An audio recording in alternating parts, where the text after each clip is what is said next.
Welcome to the Money and Meaning Show with Jeff Bernier, a show dedicated to helping you gain the confidence and freedom to lead a life of personal significance and help you get your actions and resources in alignment with what matters most. Well, hello and welcome to the Money and Meaning Show, where we explore the intersection of personal finance, purpose, and living a great life. I'm your host, Jeff Bernier, and today's guest is someone who's helped so many people think about money differently, often with just a Sharpie and a napkin. Carl Richards is here with us today, folks. Carl is a certified financial planner licensee and the creator of the long-running Sketch Guy column in the New York Times. He's author of 2 best-selling books, The Behavior Gap and The One-Page Financial Plan, and he spent years helping people navigate the emotional and human side of money. Now Carl's back with a brand new book called Your Money, Reimagining Wealth in Simple Sketches, which comes out in October, I believe. It's a collection of 101 sharp, insightful drawings paired with essays that challenge how we think about budgeting, security, goals, and even what we use money for. Carl, welcome to the Money and Meaning Show. Really honored that you were able to carve out a few minutes to chat with me today. Really excited to do it, Jeff. Thank you for having me. Yeah, I really appreciate it. And I love the book. Thank you for the advanced copy to review. It was sort of challenging trying to figure out which few concepts we wanted to chat a little bit about. But what struck me is, this is just not another personal finance book. That's for sure. It's quite different. One of the phrases I think you used to describe the effort was, it's a conversation grenade. Each of the sketches and essays really calls us and give you an opportunity to stop, reflect, and have conversations around finances, but also around how money intersects with values, which is something that this show really tries to talk about. So what prompted the book? I mean, you've done so many different types of projects. What got you excited about doing this particular book? Yeah, well, first, Jeff, thank you for the intro. And on behalf of all of your listeners, thanks for the work you do, because you don't have to do this. I know you well enough to know that you don't have to do this. And the conversations you have are really, really meaningful. The book, my last book came out 11 years ago, and I've been sort of, there hasn't been a month that's gone by in the 11 years that somebody hasn't asked me, whether it's publisher or agent or friend or family, client. So I've been thinking about it for a long time, and I've been resisting. And it just became really obvious to me this last couple of years that really good financial decisions happen in conversation, and that us humans, all of us, don't generally know how to have those conversations. It's just money, sex, politics, and religion, right? Yeah, taboo. These things we were, these things we were taught. And I think really money's the last of the taboos. Like all those other things that I mentioned, we seem to have endless chatter about. And by talking about money, I don't mean what you see on the financial pornography network. Somebody waving their hands, yelling buy or sell. I mean, what does it mean to you? Why are you even doing it? These big questions, Jeff, really well, when you go to retire, suddenly you thought that was the goal your whole life. And now suddenly you're wondering, is this all there is? Well, why are we doing this stuff in the first place? And one of my favorite things to paraphrase is Stephen Covey's old quote that the last thing you'd want to do is spend your whole life climbing a ladder only to find out it's leaning against the wrong wall. Right. And I think the kind of conversations that I'm pointing to is what's the ladder? What's the wall? Why are you doing these things? And that's why I wrote the book, is just, as you mentioned, 101 of my favorite conversation grenades. You sort of toss them in a room and conversations break out. Yeah. Well, it's really cool in that respect. And it has a very meditative feel to it. I don't want this to be too hokey or weird in that way, but I mean, we have so much noise in our lives. It's kind of a neat paradigm shift to say, okay, it's okay just to stop and breathe and take your time and contemplate. You don't have to have an answer in 5 minutes. But I love the way you frame the questions and the way you set it up, where it's really designed to just slow down and contemplate, which I think is desperately needed, I think, in all the noise. So as I mentioned, it's 101 concept and sketches. Some of them kind of overlap and are themes that are consistent, but it's, as I mentioned, I had a really hard time picking out just a couple, but I did want to dive into just a couple if we could. Get you to elaborate on them. The first one I want to bring out only because it's so convicting to me. And I thought about a conversation I had recently with a friend of mine when I read this one, and it's the essay called "We See Money Differently." And can you elaborate a little bit about the big idea in that particular sketch and essay? Yeah, it's interesting you use the word convicted. My editor at the New York Times said that my best work was confrontational without being off-putting. Yeah. And the idea is, there's something about the hand-drawn nature of it, and as you mentioned in this statement you made about the book, there's not a lot of answers in this book. There's a lot of really good questions. And this idea of we see money differently, I want to use the word wild to me. It's no longer a surprise, but I can just draw something as simple as a dollar sign up on a board. And if there's more than two people in the room, we are each having different experiences. You might, if I ask you what you feel, what's the first thing you feel? And then I draw a dollar sign. I've done this thousands of times now, and sometimes I even have people write it down. So I've got spreadsheets of the words. I mean, things range from like, yes, exclamation mark, love it, to apathy. I recently had apathy, despair, anger, fear, greed, excitement, worry, goals. Like these are all feelings. And so depending on how we are thinking about money, you may run into somebody who uses money absolutely for power. You may have, which probably isn't your friends, but you might have a friend that uses money as a tool to make a difference in the community. And so depending on how you view money, that will have huge impact in terms of like the planning you're doing and the goals you have and the investments you'll use. But understanding that at first, I think is really helpful. Like you and I view money differently. Yeah. It reminds me of something I think that Morgan Housel says about remembering what game you're playing. And we're all playing a different game because, again, what was convicting to me about it in this particular instance with this friend of mine, he was describing about how long he was going to work and how hard he was working and the sacrifice he was making for things that he wanted, and I judged him, quite frankly, just like that in a second before I paused and said, look, he's playing a different game than I am. And I should celebrate that and honor that and not judge it. But that's where it got me when I first read it. So that was one. The next one, you're so well known for this, so forgive me for asking this one, but let's talk about a one-page plan. So what is the concept and the idea that you were trying to communicate in the essay where we talk about a one-page plan? And I know this will be a little different than your book. I think this is probably much different than your book, but tell me what the concept is there in terms of the sketch in your new book.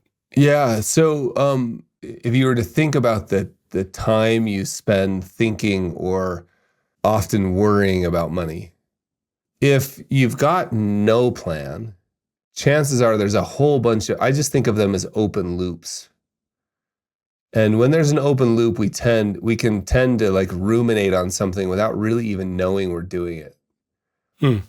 Right. And I catch myself doing that a lot. And then you'd be like, whoa, wait. Have I solved that? Wait, the solution, like changing the light bulb, it only takes me 10 seconds. So why don't I just go change the light bulb? Like the number of times here's a funny example. My wife and I often share a car and she'll adjust all the mirrors. She gets in the car in the garage, adjusts all the mirrors before she backs out. And then when I get into it, I just get in and I start driving. And sometimes I'll go a half an hour bent down a little bit to see out the rear view mirror. And then I'll have this crazy thought of like, you could just reach up and change the mirror. And I think sometimes we do that with planning. We think it's got to be this big, gigantic thing. We ruminate on it. We spend a lot of time worrying about it, where if we would just spend a little bit of time on a note card, on a single sheet of paper, like getting clear about even just a few things, like, why am I doing this? I really have a goal of paying off my mortgage, or the kids education, we've made a decision. We've talked about it 1,000 times. What if we just wrote down the decision? We're going to be prepared to pay for state school and then be as helpful as we can in terms of coaching them on anything they want to go beyond state school, for example, right? Or it doesn't matter to us what else happens. We're going to pay for the most expensive, best school our kids can get into. Fine, write it down, because once it's written down, you can stop thinking about it. That's the idea behind that essay. Gotcha. Well, and also, like, it's a filter. I mean, I think you sort of used it sort of in an investment context as well, because people were hammering you with all these investment ideas. Yeah. And you were very clear on what you were solving for, and you didn't have to talk to anybody that didn't support the thing on the card. Yeah, that's really where that came from. It really simplifies our life when we're clear on what we're solving for. Exactly. Yeah. So, like, it's not that those investment opportunities that my buddies were pitching me, this startup or being involved in this thing, were bad ideas. It's like they didn't they didn't fit into the equation I had built. And so I finally just wrote that down on a piece of paper. Time with my family, mainly outside. And I stuck the piece of paper on the computer. And when anybody would call with anything, I'd say, okay, does it make it through that filter? That doesn't really help me with time with my family, mainly outside. And I could just say no without having to spend a bunch of time on it. Beautiful. But that is a version of a plan. Yeah, it's to me, it's the top. Like, maybe the better example would be, it's the base. And with this money and meaning, right. Like, I think of it as a statement of financial purpose that sits at the base of everything else. One of the things I like about the book too is you cover a lot of landscape. Just so you guys will know, I mean, the book has all these various sections like clarity and action and investing and risk. It has a lot of different areas, and I purposely didn't draw out many on the investment side, but one did strike me on risk that you illustrated, a section called Risk You Don't See Coming. And I think what I liked about this is it made me think about how resilience is a helpful trait in terms of our financial planning. But tell me a little bit about your concept there. What are you trying to tell us when you say risk you don't see coming? Yeah, so my definition of risk, and I'm just going to set aside the technical difference between risk and uncertainty for a minute. Okay. What most of us humans think of when we think of as risk is really the stuff that's left over after you think you've thought of everything. Mm-hmm. Right? Say that again. That's awesome. Risk is what's left over after you think you've thought of everything. Right. So it's really and again, technically that would be called uncertainty, but that's not how normal humans walk around in the world. We just think of it as risk. So we've gotten rid of all the reducible uncertainty, like you've got insurance and you've saved some money, but the stuff, the unknown unknowns, the stuff, and we've all had such not great, but we've all had such poignant examples of this recently. Things you didn't even think of, like go back to January of 2020 and just look in your journal or your plans. Like, you go to the lake every year in March, right? Like every year for 50 years, your family's been going to the lake. I didn't have a pandemic on the bingo card. Yeah, that year you didn't. So what that really points to is just being comfortable with the idea of saying, look, there will be things that will show up that I did not plan for. And what's interesting is in other parts of your life, you pay for those things. Like you go to the movie because there's going to be drama, right? You don't go to the art museum because you know what you'll feel. Yeah. Right? I don't go into the mountains 3 times a week because I know the experience I'm going to have. It's going to be the surprise. We call it adventure, surprise, drama. But in other parts of our lives, we'll do anything to ignore it. And so I just think understanding that there will be things that will show up that you did not plan for. They will probably have a major impact in your life. And so how do you deal with that? You already pointed to it. General resilience. Rather than event-specific, like event-specific resilience is like a health insurance policy for a specific type of cancer that runs in your family. That's an event-specific insurance or resilience. General resilience looks like a low burn rate, more money. If you have a very volatile job situation, well, then I want to decrease the future commitments I make and maybe have a little bit more in cash or liquid savings. So general resilience, how do you make yourself a little harder to kill in the event of something that you didn't anticipate, is what that essay was about. Well, it was helpful.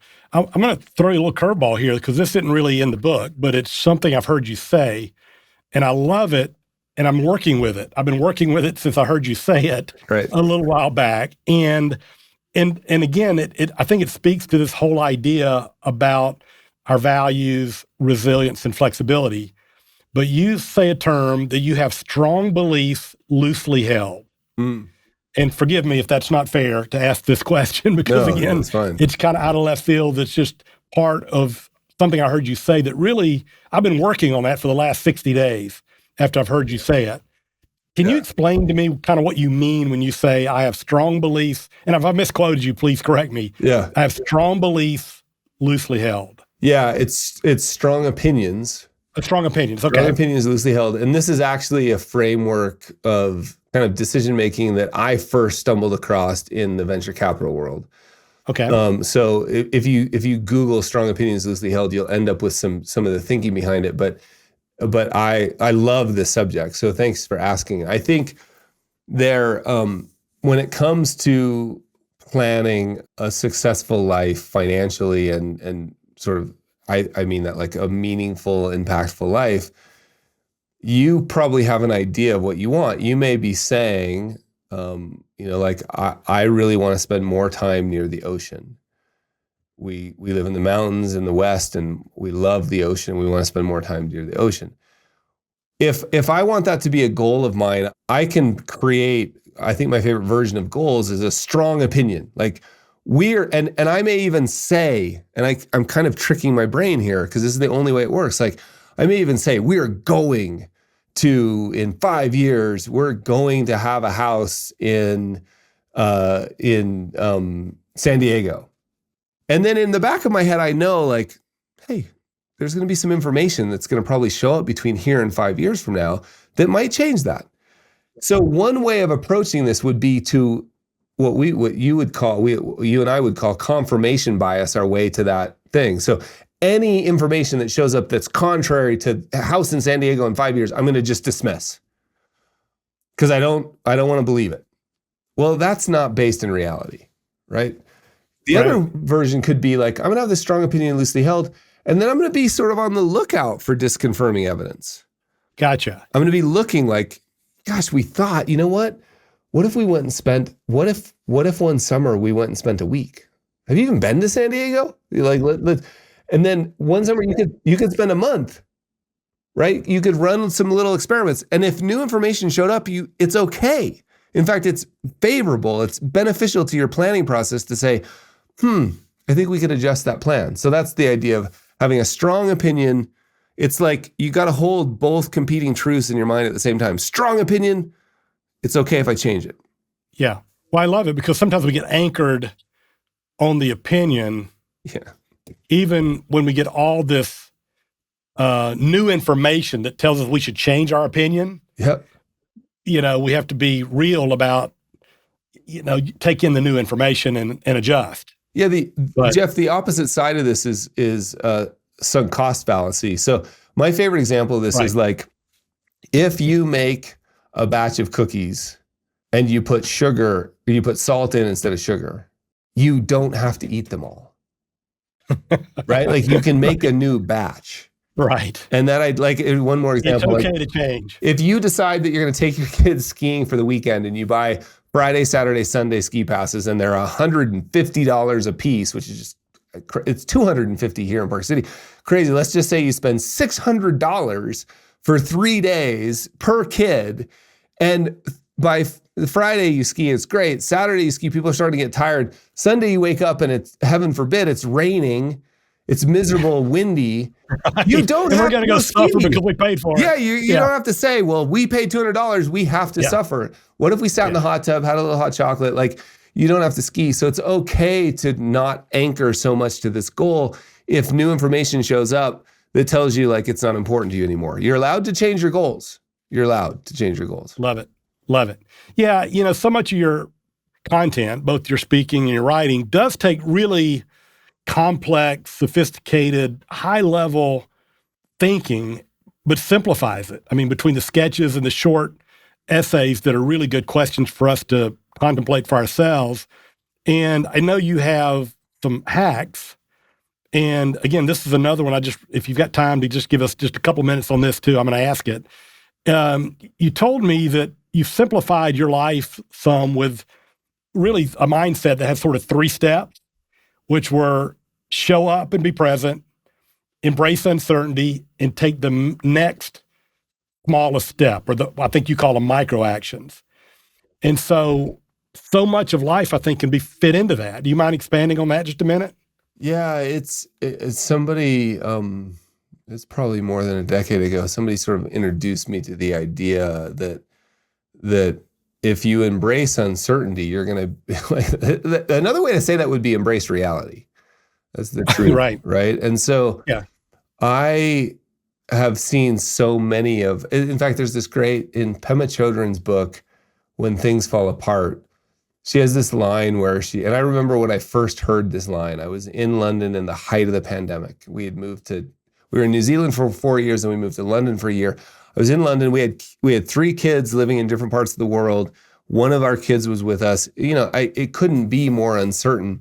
And I remember her line is something like, we've tried 1,000 times to tie up all the loose ends, and yet the ground is still shifting beneath our feet. And I remember thinking like, wait, I have 1,000 spreadsheets about what the next 10 years are supposed to look like. None of them said this. Yeah. And I remember like that realization that like, well, wait, if my plans are almost always wrong, what if I just still had the plan? Because it gives me a sense of direction. Like I kind of want to head that way. Kind of like a pilot still gonna have a flight plan. But I just day to day, I put the plan away. And day to day, it gave me a sense of orientation. So I know I'm facing east. But what I'm really going to do is say, I'm going to show up every morning, embrace the uncertainty. I don't know exactly what's going to happen. And then take the next smallest step, because when I take the next smallest step, new information shows up. And it gives me a little bit more clarity about, like one example on the next smallest step and new information is, my wife's an interior designer, and so you can imagine, we remodeled our home recently, you can imagine how many conversations we had about appliances, like 72 or something. And after the third conversation, finally got to take some action. Yeah. After the third conversation, I was like, look, we'll know exactly which appliances we want in the house, exactly what we want in the house, 2 years after we install them. So sometimes we have to take that next step to get the information we need. Yeah. Boy, that is so good. That is a great life hack for all of us, I think. Yeah. To sort of simplify. But anyway, well, thank you, Carl. This has been a great conversation. I mean, we've barely scratched even a tiny piece of the surface of what you communicate in the book. So again, really, really great. So Carl's book, Your Money, Reimagining Wealth in Simple Sketches, is available for pre-order now. And it'll be released in late October. So keep your eye out for it. I really recommend it. Carl was nice enough to send me an advanced copy. And again, I've enjoyed it. I've read through it, but that's not really the way you're supposed to do it.